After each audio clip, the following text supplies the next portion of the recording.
अज्ञानतिमिरान्धस्य ज्ञानञ्जनशलाकया चक्षुरुन्मिलितं येन तस्मै श्रीगुरुवे नमः। श्री चैतन्य चरितामृत मध्य लीला चैप्टर 23 प्रयास संख्या 9। कौन भाग्य कौन जीवेर श्रद्धा यदि हय तबे से ही जीव साधु संग ये करया।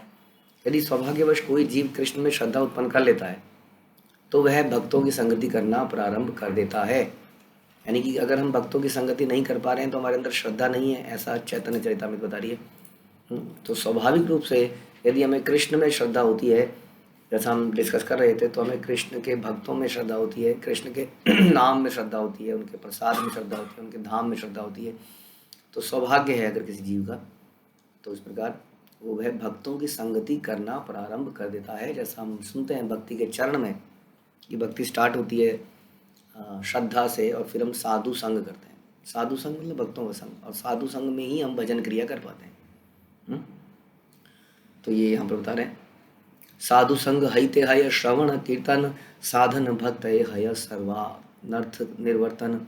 जब भक्तों की संगति से कोई व्यक्ति भक्ति की ओर उन्मुख होता है तो वह विधि विधानों का पालन करने से और कीर्तन तथा श्रवण द्वारा सारे अवांछित कलमश से मुक्त हो जाता है।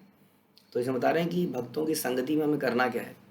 भक्तों की संगति में हमें विधि विधानों का पालन करना है, कीर्तन करना है, श्रवण करना है।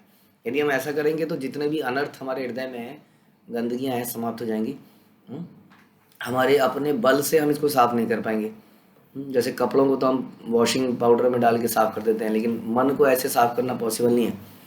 तो मन को भगवान ही साफ करते हैं और भजन क्रिया से। और ये भजन क्रिया कैसे बता रहे हैं? भजन क्रिया भक्तों के संग में विधि विधानों का पालन करना। बहुत सारे डूज एंड डोंट्स होते हैं हमारे जीवन में, उसका पालन करना। जहाँ हम अक्सर चर्चा करते हैं कि जानवर के लिए कोई नियम नहीं होता, जानवर फ्री होता है, मनुष्य के लिए नियम होते हैं। नियमों में बंधना ही मनुष्य काम है, नहीं तो जो नियम में नहीं बनता वो मनुष्य जानवर है। वास्तव में यही अंतर है कि मनुष्य जानबूझकर अपनी इच्छा से नियमों से बनता है। जानवर को जबरदस्ती नियमों से बांधना पड़ता है, उसको रस्सी से बांध के ये करके और के। इंसान जो है मनुष्य अपनी इच्छा से अगर जो बंध जाए तो मनुष्य है। जिस मनुष्य के साथ भी जबरदस्ती करनी पड़े वो जानवर है। तो हमारे जेल में बंद लोग एक तरह से जानवर की तरह है, जो जिनको ज़बरदस्ती दंडित करना पड़ता है, उसके बाद भी सुधरते नहीं है, जैसे जानवर भी सुधरता नहीं है। तो इसलिए भक्तों के संग में हमें विधि विधानों में रहना चाहिए और करना क्या चाहिए? कीर्तन और श्रवण करना चाहिए। यदि हम ऐसा करेंगे तो हृदय के सारे कलमश दूर जाएंगे, जो कि हमारे खुद के प्रयास से पॉसिबल नहीं है। अनर्थ निवृत्ति हईले भक्ते निष्ठा हईते श्रवण आद्य रुचि उपजाया। जब मनुष्य सारे अवांछित कलमश से मुक्त हो जाता है, अनर्थ निवृत्ति हो जाती है, तो वह दृढ़ निष्ठा के साथ अग्रसर होता है, निष्ठा पैदा होती है। जब भक्ति में दृढ़ निष्ठा जागृत हो जाती है तो श्रवण और कीर्तन का आस्वादन भी जागृत होता है। यानी कि देखिए, भक्ति में आपको श्रवण और कीर्तन प्रारंभ से लेकर अंत तक करना है। भजन क्रिया भी वही है, साधु संग में हम यही करते हैं। और प्रेम प्राप्त, भगवान का जब हमें प्रेम प्राप्त होता है तब भी हम श्रवण कीर्तन करते हैं। जैसे हम देखते हैं गोपियाँ भगवान के विषयों में नृत्य करती थी, कुछ नाटक बनाती थी, कुछ चर्चाएं करती थी, है ना, उनका नाम लेती थी। तो बाद की स्थिति में भी यही करना है, पहले की स्थिति में भी यही करना है। अंतर केवल ये है कि पहले की स्थिति में हमारा श्रवण में मन ना लगने पर भी हम अपने आप को ज़बरदस्ती बुद्धि से फोर्स करके लगाते हैं कि जब करना है, ज़रूरी है। हाँ, मन कहता है थोड़ा रेस्ट कर लेते हैं, हो तो कोई 8 माला, थोड़ा रेस्ट कर लेते हैं, बाकी बाद में कर लेंगे। मन कहता है नहीं करना है, इसको ज़बरदस्ती करना है। क्लास रोज़ तो सुन रहे हैं, आज क्लास छोड़ देते हैं, आज सो जाते हैं। तो ऐसे कई विचार हमारे दिल में आते हैं। बहुत थकान हो गई है, आज थोड़ा एक्स्ट्रा सो जाते हैं। इस प्रकार से हम लेकिन उस वक्त अपनी बुद्धि का इस्तेमाल करके अपने आप को फोर्स करते हैं। ये होगी प्रारंभिक अवस्था। बाद की अवस्था में तो स्वाद इतना आता है कि आदमी अपने आप ही करता है, छोड़ ही नहीं पाता है। तो श्रवण और कीर्तन का आस्वादन जागृत हो जाता है जब उसके अंदर दृढ़ निष्ठा होती है। दृढ़ निष्ठा कब होती है? जब अनर्थ समाप्त हो जाते हैं, अवांछित कलमश कब समाप्त होते हैं? जब हम साधु संग में विधि विधानों का पालन और श्रवण और कीर्तन करते हैं। ठीक है, तो ये प्रोसेस इंपॉर्टेंट है। अनर्थ हमारे हृदय में उसी तरह से है जैसे कि मटकी में एक छेद है जिसमें आप खूब पानी डाले जा रहे हो, लेकिन पानी सारा नीचे से निकलता जा रहा है। तो हम बहुत मेहनत कर रहे हैं वास्तव में, हम सभी लोग, लेकिन फिर भी वो प्रोग्रेस हमारी भक्ति में नहीं हो पा रही है, क्योंकि अनर्थ वो छेद की तरह सब कुछ निकालते चले जा रहे हैं। रुचि हईते भक्ते हय आसक्ति प्रचुर आसक्ति हईते चित्ते जन्मे कृष्णे प्रत्यांकुरा। रुचि जागृत होने पर गहरी आसक्ति आती है। हाँ, रुचि, गहरी आसक्ति। एक तो है आसक्ति है, ये बताना कि आसक्ति भी जब बहुत गहरी हो जाती है तो उसको रुचि कहते हैं, और उस आसक्ति से हृदय में कृष्ण प्रेम का बीज अंकुरित होता है। अभी बीज अंकुरित हुआ है, केवल कृष्ण प्रेम मिला नहीं है। यानी कि साधु संग, भजन क्रिया, अनर्थ निवृत्ति, और ये रुचि आसक्ति के लेवल पे आके क्या है, बीज पैदा हुआ है कृष्ण प्रेम का। ये तो जस्ट एक छोटा सा लक्षण है वास्तव में। कृष्ण प्रेम तो आगे और उन्नत वस्तु है। तो अभी जो है कृष्ण प्रेम का बीज अंकुरित हुआ है। फिर क्या होता है, सेई भाव गाढ़ हईले घरे प्रेम नाम धरे प्रेम नाम सेई प्रेमा प्रयोजन सर्वानंद धाम। जब ऐसी भाव दशा प्रगाढ़ जाती है, ये रुचि और ज़्यादा प्रगाढ़ हो गई, ये आसक्ति और ज़्यादा प्रगाढ़ हो गई, तो उसे भगवत प्रेम कहता है। भाव आता है बीच में और फिर प्रेम आता है। ऐसा प्रेम जीवन का चरम लक्ष्य है, तो समस्त आनंद का आधार है। जब ऐसा प्रेम हमारा हो जाता है तो हमारी संसार से आसक्ति समाप्त होने के कारण हम तुरंत भगवत धाम चले जाते हैं। हम संसार में बार बार जन्म क्यों लेते हैं? क्योंकि हमारी संसार में आसक्ति है। किस रूप में? हमारे बच्चों के रूप में, घर के रूप में, परिवार के रूप में, कई लोग देश के रूप में, अलग अलग तरीके से हमारी आसक्ति है, इसलिए बार बार इसी जगह पे आते हैं। आदमी उसी जगह पे जाता है जहाँ उसको आसक्ति होती है कि नहीं? शराबी की आसक्ति शराब खाने में है, बार बार जाता है। जुआरी की जुआ के घर में है। कुछ सिनेमा अडिक्ट्स होते हैं, वो पिक्चर देखने हमेशा पहुँचे रहते हैं। कुछ हमेशा रेस्टोरेंट में दिखते हैं। तो जिसकी जिस स्थान से आसक्ति है वहीं जा पाता है। इसलिए हमारी इस पूरे संसार से आसक्ति है अलग अलग चीज़ों से, इसलिए बार बार हम संसार में आते हैं। जब ये समाप्त होकर भगवान के धाम में भगवान से लग जाती है तो आदमी भगवान के धाम में चला जाता है। तो ये स्वाभाविक चीज़ हमें समझनी पड़ेगी कि attachment to Krishna, detachment from the material world. तो जब ऐसी भाव दशा प्रगाढ़ होती है तो उसे भगवत प्रेम कहते हैं। और भक्तिविनोद ठाकुर भगवत प्रेम के इस अंकुरण को एक क्रमिक विधि मानते हैं। इसको एकदम से नहीं लाया जा सकता भगवत प्रेम को। ये बहुत ही ग्रेजुअल प्रोसेस है। और सबसे बड़ी समस्या, हमारे रोड ब्लॉक, रास्ते की सबसे बड़ी रुकावट है हमारे अनर्थ, कलमश। ये हमारी रुकावट है। और ये कलमश मुख्यतः किस कारण से है? इन कलमशों का सोर्स क्या है? इन कलमशों का सोर्स भी रजोगुण है। हम कहते हैं रजोगुण का सोर्स क्या है? ईगो, फॉल्स ईगो, अपनी गलत पहचान। हमारी गलत पहचान कि मैं एक्स हूँ, मैं वाई हूँ, मैं इसकी पत्नी हूँ, मैं इसका पति हूँ, मैं इसका वटेवर। तो शरीर से संबंधित पहचान जो है उसको हम फॉल्स ईगो कहते हैं। शरीर से संबंधित पहचान को फॉल्स ईगो कहते हैं। और इसके कारण सारे अनर्थ पैदा होते हैं। भय लगना और लेमेंटेशन, पछतावा होना, किसी चीज़ को पाने के लिए हैंकर करना, ये बहुत सारी चीज़ें, ग्रीड पैदा हो जाना, लस्ट पैदा हो जाना, ये सब इस फॉल्स ईगो का रिजल्ट है, रजोगुण का रिजल्ट है। तो रजोगुण में आदमी इतना फॉल्स ईगो से इतना पागल हो जाता है कि वो हासिल करना चाहता है कुछ, उसके लिए कुछ भी करना चाहता है। हाँ, तो फॉल्स ईगो में ही जब आदमी बिल्कुल भूल जाता है सारी दुनिया, तो रजोगुण में वो एक संसार बनाना चाहता है, अपना नया संसार। हम सब एक संसार बनाना चाहते हैं अपना अपना। कहीं पे भी हम देखते हैं कि इवन हम धाम में भी जाते हैं तो धाम में भी जाके क्या देखते हैं, खासतौर पे बरसाना धाम इत्यादि में, कि पर्वतों में लोगों ने छोटे छोटे घर बना लिए। मतलब ये मेरा परिवार का घर। हम समुद्र के किनारे जाते हैं तो वहाँ भी एक घर बना लेते हैं रेत से। हमेशा हर जगह हम अपना ही घर बनाना चाहते हैं। ये नेचुरल टेंडेंसी दिखती है बच्चों के अंदर भी। बच्चे भी घर घर खेलते हैं। तो सभी को एक घर से बड़ी अटैचमेंट है। इसके कारण हम अपना असली घर भूले बैठे हैं। तो हमें बचपन से क्या प्रेरणा देनी चाहिए? बच्चों को बोलना चाहिए, बेटे घर मत बनाओ, मंदिर बनाओ। इस प्रकार से उनसे अटैचमेंट भगवान से पैदा करने की प्रयास करना चाहिए। तो इसलिए भक्तिविनोद ठाकुर कह रहे हैं कि ये क्रमिक विधि है, ये धीरे धीरे आती है। और हमने बताया इसमें सबसे बड़ा रोड ब्लॉक, सबसे बड़ी रुकावट है ये अनर्थ। और ये अनर्थ का कारण है मैं ये हूँ, मैं ये हूँ, मेरी ये पहचान है। एक बार कोशिश करिए उस पहचान से अलग अपने आप को देखने की, अपने आप को सोचने की कि मैं कुछ भी नहीं हूँ, मैं ये भी नहीं हूँ, मैं इसका पिता नहीं हूँ, मैं इसकी माता नहीं हूँ, मैं इसका पति नहीं हूँ, मैं कृष्ण का दास हूँ। हाँ, तो ये धीरे धीरे इससे सारे अनर्थ समाप्त होते हैं। और अल्टीमेटली कृष्ण प्रेम पैदा होता है। बड़े भाग्य से किसी व्यक्ति की भक्ति में रुचि जगती है, बहुत ही भाग्य से। कौन हो भाग्यवान जीव? अंततः उसकी भौतिक कलमश से रहित शुद्ध भक्ति में रुचि उत्पन्न होती है। ऐसी दशा में वह भक्तों की संगति करना चाहता है। Yes, this is what he wants, क्योंकि उसको मालूम है कि शास्त्र बता रहे हैं कि यही एक तरीका है भक्ति को आगे बढ़ाने का, इसलिए वो संगति करना चाहता है। ऐसी संगति के फलस्वरूप वह भक्ति करने तथा श्रवण एवं कीर्तन में अधिक रुचि दिखाने लगता है। तो रुचि है उसकी अपने आप ही।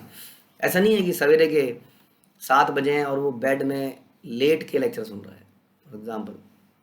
उसकी रुचि इतनी ज़बरदस्त है, आसक्ति इतनी ज़बरदस्त है। जब आदमी कोई बढ़िया सी चीज़ देखना चाहता है, जैसे टीवी में कोई मैच चल रहा है तो बड़ी अच्छे से सीट वीट लगा लेता है, खाने पीने की चीज़ें वहीं रख लेता है, बीच में डिस्टर्बेंस नहीं होनी चाहिए। बड़ा प्लानिंग करता है आदमी, कहाँ बैठेंगे, ऐसे बैठेंगे, आराम से बैठेंगे, देखेंगे। तो उसकी जब रुचि आसक्ति बहुत ज़्यादा हो जाती है तो इस प्रकार वो है ना बड़ा यत्न करके बैठता है, सुनता है, बड़ी अट्रैक्शन है उसको सुनने में, आनंद आता है। तो उसको फिर खींचना नहीं पड़ता है। और श्रवण और कीर्तन में जितना ही अधिक आग्रह दिखाता है उतना ही अधिक भौतिक कलमश दूर हो जाते हैं। जितना अधिक सुनेगा, श्रवण करेगा, कीर्तन करेगा, उतना ये कलमश दूर होंगे। क्यों कलमश दूर होंगे बताइए? क्योंकि उतना ही फॉल्स ईगो समाप्त होगी कि मैं ये शरीर हूँ। जैसी रियल आइडेंटिटी स्थापित होगी उतना ही कलमश अपने आप दूर हो जाएंगे। देखिए हमारे जीवन में कलमश होते ही किस कारण से हैं? इसने मुझे ऐसा बोल दिया, इसने मुझे ऐसा कर दिया, इसने ये क्यों नहीं किया, इसने वो किया, सारे किसने? मुझे मुझे मुझे मुझे मुझे। जब मैं ही इस जगह में परमानेंट नहीं हूँ, मेरे को रहना ही नहीं है इस जगह में, मैं इस जगह को बिलोंग ही नहीं करता, तो आदमी सोचेगा बाहर में जाए सब कुछ, मुझे क्या करना है, होने तो जो हो रहा है, मैं अपना फोकस क्यों लूज करूँ, है कि नहीं? तो अपने आप श्रवण कीर्तन से हम अपने वैधानिक स्थिति नित्य कृष्णदास में स्थापित हो जाते हैं, होते चले जाते हैं ज़्यादा, और उस कारण से कलमश अपने आप दूर होते चले जाते हैं और सुनने में रुचि और बढ़ जाती है।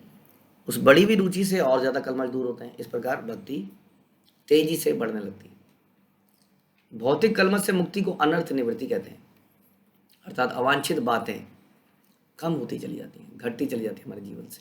अभी हमारे जीवन में बहुत सारी अवांछित बातें हैं जिसको हम दूर नहीं कर पा रहे हैं अपने आप से, क्योंकि हमें अभी भी लगता है कि वो सुख का सोर्स है, लेकिन वास्तव में वो सब दुख के सोर्स हैं। ये हमें धीरे धीरे समझ में आता है समाज संसार में। भक्ति की प्रवृत्ति वास्तव में विकसित कर लेने पर वह बाकी सारे अनर्थ, जैसे एग्जाम्पल दे रहे हैं कुछ, अवैध संबंध बनाना, कि बस ये मेरी ज़िंदगी में आ जाए तो मेरी ज़िंदगी बन जाए। आदमी ऐसा सोचता है और बाद में सोचता है ये मेरी ज़िंदगी में आए ही क्यों, मेरी ज़िंदगी को बर्बाद करने के लिए। तो अवैध संबंध बन जाते हैं, नशा करने लगता है, जुआ खेलने लगता है, मांसाहार करता है इत्यादि। ये तो बहुत ही ग्रॉस लेवल के हो गए, एनिमलिस्टिक हो गए। इसके अंदर सटल रूप में तो बहुत सारे हैं। जैसे हम सुनते हैं अधिक अत्याहार, अधिक एक एक्यूमुलेट करना, उस क्रीड बन जाना। और बाकी पता ही है हमको, काम, क्रोध, लोभ, मद, मत्सर इत्यादि। तो ये जो है ये है भौतिक कलमश। ये प्रारंभिक लक्षण है। जब उसके सारे ये कलमश दूर होने लगते हैं तो प्रारंभ में वो ये ग्रॉस चीज़ें छोड़ने लगता है। ये चीज़ें छोड़ना कोई बहुत बड़ी बात नहीं है, इसलिए प्रभुपाद कहते थे ये नशा, अवैध संबंध ना बनाना, नशा ना करना, जुआ ना खेलना, मांसाहार ना करना, ये कोई बहुत बड़ी चीज़ें नहीं है ना करना। ये तो भक्ति में आते ही बहुत जल्दी आदमी करने लगता है। फिर वो डीप इंट्रोस्पेक्शन करता है बाकी कलमश को दूर करने के लिए, क्योंकि उसके अंदर भक्ति की निष्ठा रुकती है। उसको दिखता है, हाँ ये देखो आज मैं फिर जप अच्छा नहीं कर पाया, क्योंकि मेरे आलस्य के कारण मैं उठ नहीं पाया, क्योंकि मैं रात को ये करता रहा, वटेवर। ऐसे उसके अंदर बहुत सारे विचार आते हैं। तो उसकी दृढ़ निष्ठा जागृत होती चली जाती है। निष्ठा उत्पन्न होने पर रुचि उत्पन्न होती है, रुचि से वह भक्ति में प्रति आसक्त हो जाता है। इस आसक्ति के प्रगाढ़ होने पर कृष्ण प्रेम का बीज फलित होता है। यह अवस्था प्रीति या रति कहलाती है। जब रति प्रगाढ़ होती है तो भगवत प्रेम कहलाती है। यह भगवत प्रेम वस्तुतः जीवन की सर्वोच्च पूर्णता है, आनंद का आगर है। इस तरह भक्तिमय जीवन की 2 अवस्थाएं, साधन भक्ति और भाव भक्ति। तो जैसा हमने डिस्कस किया, प्रारंभ में हम साधन करते हैं, यानी कि अपने आप को फोर्स करते हैं शास्त्रों और गुरु के आधार पर, और बाद में वो साधन भाव में बदल जाता है या बदलना चाहिए। इस पे हमें थोड़ा सा फोकस करना चाहिए। केवल साधन से संतुष्ट हो जाना सही नहीं है। कई बार हम साधन से संतुष्ट हो जाते हैं, हमें सारे प्रोसेस आ गए, आरती करनी आ गई, भोग लगाना आ गया, सारी आरतियाँ याद हो गई, मंत्र याद हो गए, दीक्षा हो गई, हो गया साधन खत्म। तो ऐसा नहीं है। हाँ, साधन के बाद भाव पैदा होना आवश्यक है। साधन भक्ति विधि विधानों के पालन द्वारा भक्ति का विकास है। भक्ति संपन्न करने के लिए मूल सिद्धांत श्रद्धा है। इसके अतिरिक्त भक्तों की संगति है और फिर है प्रमाणिक गुरु द्वारा दीक्षा लेना। और दीक्षा के बाद जब कोई व्यक्ति भक्ति के विधानों का पालन करता है तो वह समस्त अवांछित फल वस्तुओं से मुक्त हो जाता है। इस तरह में दृढ़ता से स्थिर हो जाता है और क्रमशः भक्ति के प्रति रुचि उत्पन्न कर लेता है। यह रुचि जितनी भी अधिक बढ़ती है उतनी भगवान की अधिक सेवा करना चाहता है। सेवा से बचता नहीं है स्थिति में, और सेवा करना चाहता है, क्योंकि उसके जीवन में यही एक उद्देश्य रह जाता है, कैसे मैं भगवान की, भक्तों की, गुरु की सेवा कर पाऊँ। तो जितनी निष्ठा बढ़ती है, रुचि बढ़ती है, उतनी ही वो सेवा अधिक करना चाहता है। इस तरह में भगवान की सेवा में किसी विशिष्ट रस में लग जाता है। अब ये दास से शांत, साख्य, वात्सल्य इत्यादि हमारे लेवल पे देखा जाए तो हम भी किसी ना किसी कुछ सेवाओं में प्रखर हो जाते हैं। जैसे क्या नाम था, जयानंद प्रभु, रथ यात्रा expert. He created the first रथा। उसके बाद एक रथ यात्रा, दूसरी रथ यात्रा, तीसरी रथ यात्रा, चौथी रथ, चारों तरफ वो फेमस हो गए। प्रभुपाद के इस मिशन में केवल रथ यात्रा में ही फेमस हो गए। तो ऐसे कितने लोग हैं जो एक पर्टिकुलर सेवा में रथ हो गए, बिल्कुल एकदम उसी में लगे रहे। यमुना देवी ने एक गाना गाया, दूसरा गाना गाया, एक रिकॉर्ड किया, दूसरा रिकॉर्ड किया। जॉर्ज हैरिसन, मतलब सब लोग किसी ना किसी एक पर्टिकुलर काम में लग गए, रथ हो गए, उसी में लगे रहे, और कैसे अच्छा करें, और कैसे अच्छा करें, इसको और कैसे करें। हाँ, तो शांत, दास, साख्य, वात्सल्य, माधुर्य जब भगवान रिवील करेंगे तब रिवील होगा। तब तक हम अपनी अपनी सेवाओं में रत हो जाते हैं जो हमें मिलती है। भाव भक्ति शुद्ध सत्व का पद है। ऐसे शुद्ध सत्व से मनुष्य का हृदय भक्ति से द्रवित हो जाता है। भाव भक्ति भगवत प्रेम का पहला बीज है। शुद्ध प्रेम प्राप्त करने के पूर्व यह भाव स्थिति होती है, और इस भाव स्थिति के गहन होने पर इसे प्रेम भक्ति कहते हैं। यह क्रमिक विधि निम्नांकित 2 श्लोकों में वर्णित है जो भक्ति रसामृत सिंधु से लिए गए। आदौ श्रद्धा तथा साधु संगोस्थ भजन क्रिया, ततो अनर्थ निवृत्ति स्यात्, तत्तो निष्ठा रुचिस्ततः, अथा शक्तिस्ततो भावस्ततः, प्रेमाभ्युदश्चिता दश्यति, साधकानामयं प्रेम्णः पादुर्भावे भवेत् क्रमः। सर्वप्रथम श्रद्धा होनी चाहिए। तो श्रद्धा पहली स्थिति है। श्रद्धा का मतलब आप समझ लीजिए नो डाउट, डाउट नहीं है, इसलिए पहले हम कोमल श्रद्धा कहते हैं। श्रद्धा से भी पहले कोमल श्रद्धा, जहाँ हल्की सी श्रद्धा है। हाँ, भगवत गीता कुछ तो सुना है तो इम्पोर्टेंट चीज़ सुना तो है। भागवतम कभी पता नहीं चला ज़्यादा इसके बारे में। हाँ, भगवान है, हम भी जोत जलाते हैं, कुछ तो है, लेकिन अभी उसमें दृढ़ विश्वास नहीं है ना। तो श्रद्धा कोमल है, धीरे धीरे श्रद्धा साधु संग में श्रद्धा गाढ़ी होती चली जाती है। तो श्रद्धा अगर भक्ति में बढ़ना है तो कम से कम ये स्थिति तो आनी पड़ेगी कि हमें शास्त्रों पे, गुरु पे, साधु पे डाउट ना हो। यही मेरे शुभचिंतक हैं, मेरे मित्र हैं, मेरा और कोई मित्र नहीं है। ऐसा नहीं है कि ये मेरा मित्र है, ये परिवार के लोग मेरी रक्षा करेंगे। वो रक्षा आपके शरीर की करेंगे एक लिमिट तक, लेकिन साधु और भक्त लोग आपकी इटर्नल रक्षा करेंगे। और परिवार के लोग हमारे शरीर की रक्षा करेंगे, क्योंकि उनकी आसक्ति उस शरीर से है। हाँ, तो इसलिए कहते हैं रक्षस्यतीति विश्वासो गोपृत्वम वर्णम तथा। इसलिए इस श्लोक में बोला गया, हमें ये विश्वास है कि कृष्ण के भक्त हमारी रक्षा करेंगे। हमारी रक्षा शरीर की रक्षा उसमें नहीं आती वास्तव में, क्योंकि शरीर तो एनीवे नश्वर है, वो समाप्त होना ही होना है। तो इसलिए श्रद्धा का मतलब है गुरु साधु शास्त्र में कोई डाउट ना करना। Whatever they are saying it is right. अभी हम नहीं कर पा रहे हैं, मुझे शक्ति दीजिए, बल प्रदान कीजिए कि मैं ये कर पाऊँ जो आप बोल रहे हैं, जैसा लिखा हुआ है। तो ये है श्रद्धा। और तब मनुष्य शुद्ध भक्तों की संगति करने में रुचि दिखाता है, क्योंकि उसको पता है कि मेरे अंदर ये श्रद्धा डेवलप ही तभी होगी जब मैं इन लोगों के साथ रहूँगा, क्योंकि इन लोगों की श्रद्धा स्ट्रांग है, तो मेरी भी श्रद्धा। तो इसलिए रुचि आसक्ति दिखाता है ऐसे लोगों के साथ रहकर कि वो भी ऐसा बन पाए। और उसके बाद वह गुरु द्वारा दीक्षित होता है और उसके आदेश अनुसार विधि विधानों का पालन करता है। इस तरह में समस्त अवांछित आदतों से मुक्त हो जाता है और भक्ति में स्थिर हो जाता इसके बाद रुचि और आसक्ति उत्पन्न होती है, यह साधन भक्ति का मार्ग है, और धीरे धीरे भाव और अंत में प्रेम। ये हैं हमारे स्टेप्स। कृष्ण भावनामृत में रुचि रखने वाले भक्त के लिए भगवत प्रेम की क्रमिक विकास की प्रक्रिया है। ठीक है, तो इस प्रकार से हमने सुना कि पहले वो श्रद्धा लेता है, उसके बाद में साधु संग करता है, गुरु द्वारा दीक्षित होता है, फिर विधि विधानों भजन क्रिया करता है, उसके बाद अनर्थ निवृत्ति करता है, और फिर उसका भाव स्थिर हो जाता है, तो उसमें रुचि पैदा होती है, आसक्ति पैदा होती है, फिर भाव आता है और फिर प्रेम आता है। तो कोई इतना आसान सब्जेक्ट नहीं है, इसका मतलब इसके लिए मेहनत करनी पड़ेगी। ये इतना सब्जेक्ट इतना आसान नहीं है कि सवेरे सवेरे एक अगरबत्ती जला दी, कान में उंगली लगा दी, कान में ऐसे ऐसे कुछ कर दिया और निकल गए अपने ऑफिस में, और फिर शाम को आ गए एक अगरबत्ती जला दी। बहुत कुछ करना पड़ेगा, बहुत कुछ करना पड़ेगा। भाव की स्थिति में आना पड़ेगा, विधि विधानों का पालन करना पड़ेगा, विधि विधानों को समझना पड़ेगा। विधि विधान ऐसे नहीं है जो किसी एक कुंजी में निकाल के लाए छोटी सी कुंजियाँ बन गई आजकल। आजकल हर चीज़ कंडेंस हो गई है, कंडेंस। तो मैंने देखा कि भागवत भी लोग कंडेंस भागवत पढ़ते हैं। आप भागवत के इतने सारे कैंटो, उसमें इतने सारी बुक्स हम लेते हैं, इतनी सी बुक कंडेंस भागवतम। अब बताइए क्या उसमें है ना। खासतौर पे प्रारंभिक अवस्थाओं में तो कंडेंस कोई चीज़ नहीं पढ़नी चाहिए।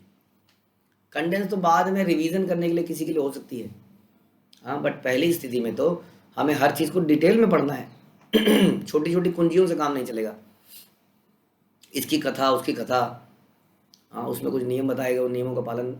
मुख्य तौर पर हमें ध्यान रखना है कि गुरु परंपरा में क्या नियम बने, क्योंकि उन्होंने बड़ा शोध करके उन नियमों को बनाया है। Why we want to invent something. क्या हम माधवाचार्य से, क्या हम माधवेंद्रपुरी से, क्या हम चैतन्य महाप्रभु से बड़े हैं? जब उन्होंने एक रास्ता बना दिया है तो हम अपने रास्ते को क्यों ढूंढ रहे हैं? तो उनके बनाए गए विधि विधानों को, जो शास्त्र द्वारा अनुमोदित हैं, उसका पालन करना चाहिए। ठीक है, धीरे धीरे से क्या होगा, हमारे अंदर ये सारे भाव पैदा होंगे। सताम प्रसंगान मम वीर्यम संविदो भवन्ति हतकर्ण रसायना कथा तज्जोषणादाश्वपर्वर्ग वर्तमनि वर्तमनि श्रद्धा रतिर्भक्तिर अनुक्रमश्यति। ये लिया गया श्रीमद् भागवतम से। आध्यात्मिक रूप से ईश्वर के सशक्त संदेश की सटीक चर्चा केवल भक्त समाज में हो सकती है। समझ में आया कि जो ईश्वर का संदेश है, जो शास्त्रों में लिखा हुआ है, इसकी जो रियल डेफिनेशन है वो भक्तों के समाज में ही डिस्कस होती है। बाकी लोग क्योंकि खुद नहीं करते हैं, उनके मुंह से निकलेगा ही नहीं। हाँ, वो अगर कोई ऐसा श्लोक सुनेंगे कि एतः जांच कला पुंसा कृष्णस्तु भगवान स्वयं इंद्रारिवा कुले मृडंती युगे युगे, तो ये श्लोक सुनेंगे तो कहेंगे कि तो क्या डेफिनेशन निकालेंगे पता नहीं, क्योंकि ये श्लोक क्लियरली बोलता है कि कृष्णस्तु भगवान स्वयं। या हम सुनते हैं कि एकला ईश्वर कृष्ण आर सभी भृत्य, बाकी सब भगवान के नौकर हैं। और गीता में हम श्लोक सुनेंगे कि मत्ता परतरम नान्यत किंचित अस्ति धनंजया, मेरे ऊपर कोई और सत्य नहीं है हे धनंजय। हाँ, जो देवताओं की पूजा करता है वो मूर्ख है। इस श्लोकों की वो टिप्पणी कैसे करेंगे, क्योंकि वो खुद ही इसको पालन नहीं कर रहे हैं, राइट। इसलिए अक्सर आप भागवत गीता, भागवतम कथाओं में इन श्लोकों को एब्सेंट देखेंगे, है ही नहीं। इसलिए प्रभुपाद भी अक्सर बोलते थे भागवत कथा में केवल 10वां कैंटो पढ़ना ठीक नहीं है। आपने पहले 9 कैंटो तो पढ़े नहीं। लोग भागवत सप्ताह करते हैं, 10वें कैंटो से कुछ कथाएं सुना के समाप्त कर देते हैं। हाँ, आपको फिलॉसफी भी समझनी है। केवल भाव, केवल लीला स्मरण भी ठीक नहीं है, क्योंकि हम उस स्थिति में नहीं हैं। हाँ, तो इसलिए हमारे लिए फिलॉसफी को सुनना भी आवश्यक है। इसलिए पहले 9 कैंटो कोई पढ़ता ही नहीं है। गीता के श्लोकों में कोई हमें बताता ही नहीं है कि भगवान बोलते हैं भुंक्षते ते त्वगम पापम ये पच्यन्ति आत्म कारणात्। जो व्यक्ति अपने लिए खाना बनाता है वो पाप खाता है। तो ये सारी चर्चाएं कहाँ आपने सुनी थी पहले? कभी नहीं। कब आपने सुना कि भगवान बोलते हैं सर्वधर्मान परित्यज्य मामेक? इतना महत्वपूर्ण श्लोक किसी ने मुझे तो नहीं सुनाया था आज तक। लोग सुनाते थे कर्मण्येवाधिकारस्ते मां फलेषु कदाचन, एक बढ़िया सी टोन में सबको याद हो गया है। नोबडी नोज की गीता में भगवान का संदेश क्या है कि भगवान कह रहे हैं सारे धर्मों का त्याग करके मेरी शरण में आओ। ओनली माम एकम शरणम व्रजा, केवल मेरी शरण में हो। कितने डायरेक्ट, मन मना भव मत बच्चो, मेरी ही पूजा करो और कोई पूजा मत करो। This is what the Krishna says in Bhagavad Gita. तो ऐसे परपट्स, ऐसी चर्चाएं कौन करेगा? क्योंकि वो खुद ही पालन नहीं कर रहा है, इसलिए वो स्किप कर देगा, हल्के से बोल देगा, हल्का मीनिंग निकाल देगा। हाँ, कौन बोल पाएगा इन चीज़ों के बारे में कि अवैध संबंध मत बनाओ? जब वो खुद ही अवैध संबंध बनाए बैठा है तो कैसे बोलेगा वो इस बात को? हाँ, वो गुरु कैसे बोलेंगे इस बात को जो खुद ही ऐसा कर रहे हैं? हाँ, 4 नियमों के बारे में कौन सा गुरु बताता है? बताइए, कितनी अजीब सी बात है। भागवतम बहुत क्लियरली बताती है कि कलयुग इन 4 जगहों में रहता है, बल्कि 5 जगहों में रहता है। जहाँ धन का एक्यूमुलेशन है वहाँ भी कलयुग है, जहाँ बहुत ज़्यादा धन एकत्रित हो जाता है वहाँ निश्चित तौर पे कलयुग है। हमने पढ़ा ऐसा। जब 4 जगहें कलयुग को नहीं समझ में आई तो उसने एक जगह और मांगी तो यही बताई गई। सोने का मतलब होता है, गोल्ड का मतलब है एक्यूमुलेशन ऑफ वेल्थ, है ना। जनरली आप देखते हैं ना, जब बहुत ज़्यादा धन हो जाता है तो आदमी क्या करे, कहाँ रखे, कहाँ रखे? सोने के बिस्कुट रख लेते हैं जी, जरा सा आएगा जरा सी जगह लेगा। Just an example. तो सोने का मतलब है एक्यूमुलेशन ऑफ मनी। जब धन का बहुत ज़्यादा कहाँ एकत्रित हो जाती है तो वहाँ कलयुग आता है, वहाँ पे बड़े सारे अनर्थ पैदा होने लगते हैं। इसलिए धन को शुद्धि होती है दान करने से। हाँ, धन एक ऐसी झील की तरह है जो खड़ी रहे तो गंदी हो जाती है, उसको नदी की तरह बनाना जरूरी है ताकि वो बहती रहे, उससे उसकी शुद्धि रहती है। उसको दान में लगाना चाहिए भगवान के कार्यों में, क्योंकि एनीवे धन हमारे से छीन जाना है, एक दिन छूट जाना है, इसका दुरुपयोग हो जाना है। क्योंकि संसार में लोग केवल इंद्रिय तृप्ति के लिए हम लक्ष्मी को चुराते हैं, सीता जी को चुराते हैं। जैसे हमने बोला, Sita must go back to Ram. उसी तरह से ये सारी चीज़ें भगवान के पास जानी ही चाहिए। अब ये फिलॉसफी कौन बताता है बताइए? मैं पहले इस्कॉन से आने से पहले कुछ जगह पे टीवी पे, जैसे सभी सुनते हैं, हम भी टीवी पे कुछ चैनल सुनते थे, उसमें बड़े प्रसन्न होते थे, बताते थे चाय सवेरे नहीं पीनी चाहिए, आपको ये वाला आसन करना चाहिए, ये वाले आसन करने से आपके अंदर ये आए। अब सुन के बड़ा अच्छा लगता है, क्योंकि आदमी जो है ऐसी बातें भी नहीं सुन रहा है, लेकिन कितनी छोटी हैं ये बातें इस फिलॉसफी के आगे जो हम बोलते हैं। कभी हमने ऐसी फिलॉसफी सुनी नहीं थी आज से पहले, इतनी सटीक, इतनी डायरेक्ट, कड़वी लगने वाली शुरू में। हाँ, और हम कितने अनर्थ कर रहे थे, कितने नियम तोड़ रहे थे। इसलिए बता रहे हैं कि ये जो चर्चा है, ईश्वर के सशक्त संदेश की सटीक चर्चा केवल भक्त समाज में हो सकती है, और उस संगति में से सुनना बहुत ही आनंददायक है वास्तव में। धीरे धीरे आदमी को उसमें आनंद आता है। हाँ, पिटते हुए भी आनंद आता है, यस मुझे पीटा जा रहा है। पुरंजन की कहानी सुनते हैं, पुरंजन की कहानी में सुन के ऐसा लगता है कि हम हैं पुरंजन और हमें पीटा जा रहा है, लेकिन फिर भी आदमी सुनता है, उसे अच्छा लगता है, क्योंकि वो धीरे धीरे प्रण ले रहा होता है, यस अब मैं पुरंजन नहीं बना रहूँगा। तो धीरे धीरे भक्तों से सुनने पर उसके लिए दिव्य अनुभव का मार्ग शीघ्र ही खुल जाता है, और धीरे धीरे उसे दृढ़ श्रद्धा प्राप्त होती है, जो काल क्रम से आकर्षण और भक्ति में विकसित होती है कि नहीं? आप देखिए, जो संसार के लोग हैं, मैं तो देख रहा हूँ बचपन से टीवी देख रहे हैं, उनके जीवन में कोई भी परिवर्तन नहीं है, जरा सा भी 1% फर्क नहीं देखते हैं उनके जीवन में, जो कि अलग अलग गुरुओं से इधर से उधर से जुड़े हुए हैं। पहली बात तो उनकी कोई गुरु परंपरा नहीं। अभी अभी बोला गया कि भक्ति का एक बड़ा इंपॉर्टेंट अंग है दीक्षा लेना, तो कहते हैं दीक्षा लेके तो फंस जाएंगे जी किसी एक ही के चक्कर में। हमारी तो थोड़ी सी आसक्ति वहाँ पर भी है, थोड़ी आसक्ति वहाँ भी। उन्होंने हमें जोड़ा था, उन्होंने हमें धकेला था, उन्होंने हमें खिलाया था, वटेवर। हमारे जीवन में बहुत सारे गुरु हो सकते हैं वास्तव में, जिनको हम शिक्षा गुरु, पद प्रदर्शक गुरु कहते हैं। बहुत सारे लोगों से हम शिक्षाएं लेते हैं, लेकिन हमें किसी एक के प्रति अपने आप को सरेंडर करना ही पड़ता है, किसी एक के प्रति अपने आप को डेडिकेट करना ही पड़ता है। नहीं तो इट्स लाइक मल्टीपल रिपोर्टिंग। हाँ, मल्टीपल रिपोर्टिंग आदमी तभी लेता है जब वो किसी को रिपोर्ट नहीं करना चाहता है, और एक के पीछे फंस जाता है तो उसको पता है अब तो मैं फंस गया। जैसे अभी मल्टीपल रिपोर्टिंग, इसको बोल दूंगा इसने ऐसा कहा था, इसको बोल दूंगा इसने ऐसा कहा था। अगर एक ही को रिपोर्टिंग होगी तो आदमी, इसलिए यही हम करते हैं अपने जीवन में जानबूझकर। तो दीक्षा लेना कोई ऑप्शनल चीज़ नहीं है वास्तव में, गुरु को सरेंडर करना। बहुत सारे लोग आपके जीवन में आए होंगे, you continue to be grateful to them, who stops you, कि आप उनके प्रति कृतज्ञ रहिए, लेकिन कहीं पर तो सरेंडर कीजिए, अपने आप को अकाउंटेबल बनाइए।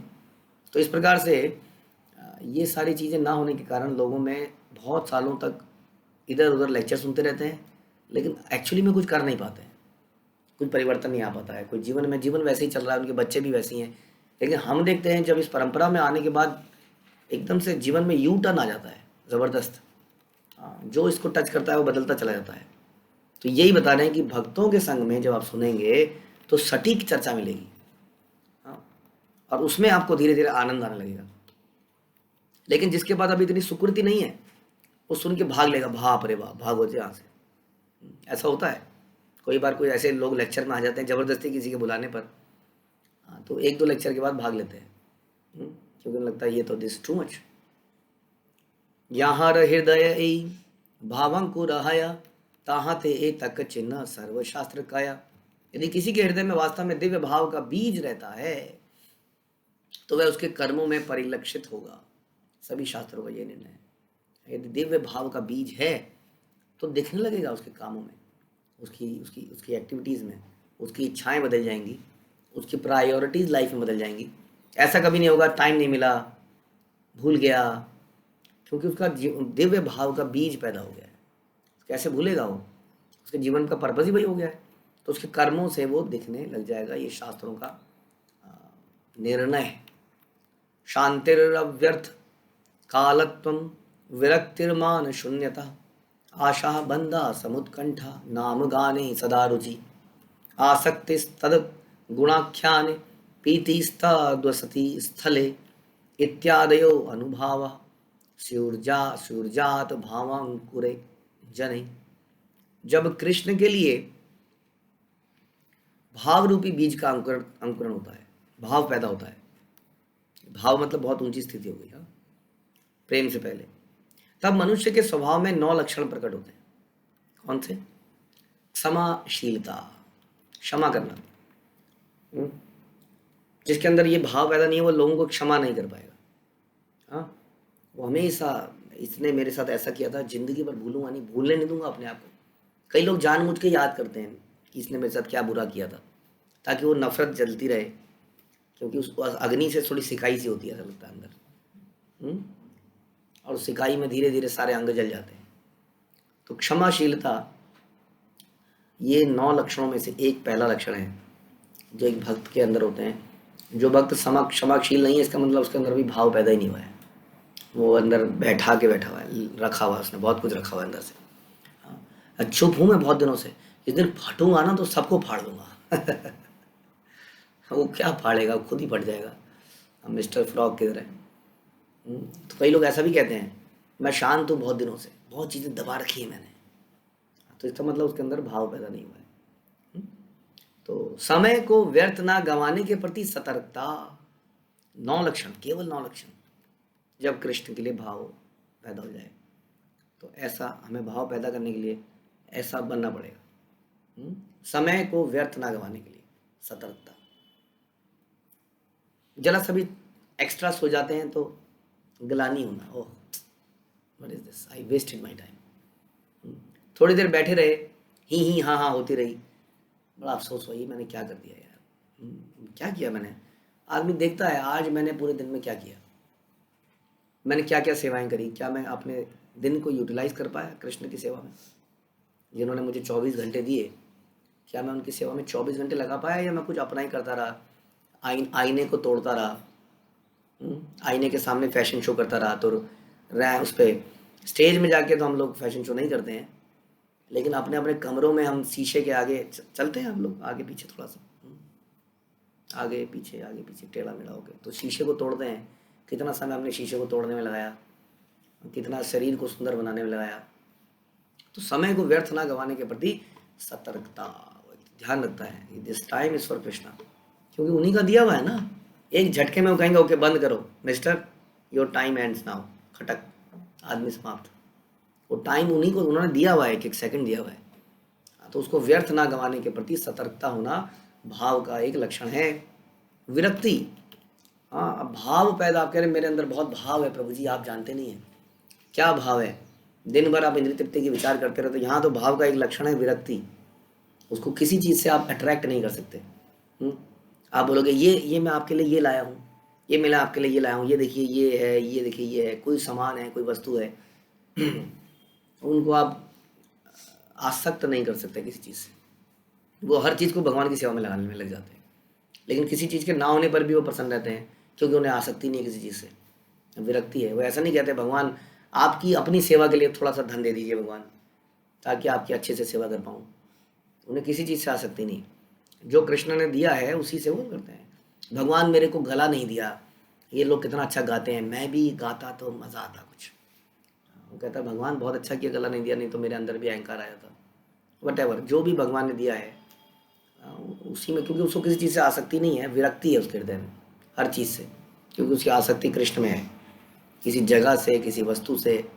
ये भाव का एक लक्षण है। तीसरा, चौथा है मिथ्या मान का अभाव। मुझे मान नहीं मिला, मुझे सम्मान नहीं मिला, मुझे पूछा नहीं गया। कई बार लोग कहते हैं कि मुझे सम्मान नहीं चाहिए, लेकिन कम से कम ठीक से तो बात करेंगे ना, ये कैसे सहन कर लें, बदतमीजी भी सहन कर लें। बिल्कुल यही है मिथ्या मान का अभाव, और यही है क्षमाशीलता। जिसके अंदर भाव है उसको मिथ्या मान का अभाव है उसके अंदर। Whether you give him respect or you don't give him respect, does not matter. आप उसके सामने प्रणाम करिए या प्रणाम मत करिए, कोई अंतर नहीं पड़ रहा है। मिथ्या मान का अभाव, ऐसी बहुत सारी चीज़ें हमारे जीवन में तो हो जाती हैं, या हमें लगता है कि हमने इतनी मेहनत करी, कम से कम नाम तो लेना चाहिए था, बोलना तो चाहिए था, कम से कम प्यार से एक बार हंसी देते, एक बार थपथपाई मार देते, इत्यादि। तो मिथ्या मान का अभाव, क्योंकि वो जानता है कि मेरा पारितोषिक रिवॉर्ड है कृष्ण की सेवा, यही मेरा रिवॉर्ड है। आशा नेक्स्ट है, आशा, होप। कभी भी भक्त होपलेस नहीं होता, इसलिए वो मोरोस नहीं होता, मुंह लटका लटका है। 60 साल के बूढ़े या 60 साल के जवान, जवान बूढ़ा हो गया है, क्योंकि उसके अंदर कोई होप नहीं। क्यों नहीं होप जानते हैं? क्योंकि उसकी होप अपने ऊपर है, अपनी ताकत पे है। उसको लगता है मैं तो ये नहीं कर पाऊंगा, ये चीज़ मैं नहीं सुधार पाऊंगा, ये व्यक्ति मुझसे प्यार नहीं करता है, ये व्यक्ति मुझसे प्यार नहीं करता है, मेरा जीवन में कौन है, मैं यहाँ अकेला हूँ, इत्यादि। ये होपलेसनेस जो है भक्त के हृदय में कभी नहीं होती। हाँ, भक्त तो बड़ा एक्साइटेड रहता है, क्योंकि उसको डिवोशनल सर्विस मिल गई है, वो एक सही रास्ते पे आ गया है। वो सोचता है बस जीवन का अंत और मैं भगवान के पास, इसलिए होपफुल रहता है। कौन सा दुख उसके जीवन में आएगा, ना सोचती ना कांक्षती, किसी चीज़ के लिए लेमेंटेशन नहीं है, हमेशा होपफुल है। कृष्ण उसकी पिटाई कर रहे हैं तो भी होपफुल है। अच्छा, इसका मतलब कृष्ण मेरे बारे में सोच रहे हैं तभी तो मेरे को थप्पड़ मार रहे हैं, that means Krishna is thinking about me. बस इसी विचार से वो प्रसन्न है। तो आशा, हमेशा आशावादी रहना। इसलिए प्रभुपाद कहते थे impossible is the word in fools dictionary. हाँ, मूर्ख लोग कहते हैं ये पॉसिबल नहीं है, मैं नहीं कर पाऊंगा ये। भक्त के अंदर हमेशा आशा रहती है, क्योंकि उसकी आशा कृष्ण से जुड़ी है। तो इस प्रकार ये हम, मुझे लगता है जल्दीबाजी में नहीं करेंगे तो क्षमाशीलता, समय को व्यर्थ ना गंवाने के प्रति सतर्कता, विरक्ति, मिथ्या मान का भाव और आशा। और बाकी की चीज़ें हम आशा करते हैं कि हम अगले प्रवचन में सुनेंगे। हरे कृष्णा। श्रील प्रभुपाद की जय, श्री चैतन्य चरितामृत की जय, श्री कृष्णदास कविराज की जय।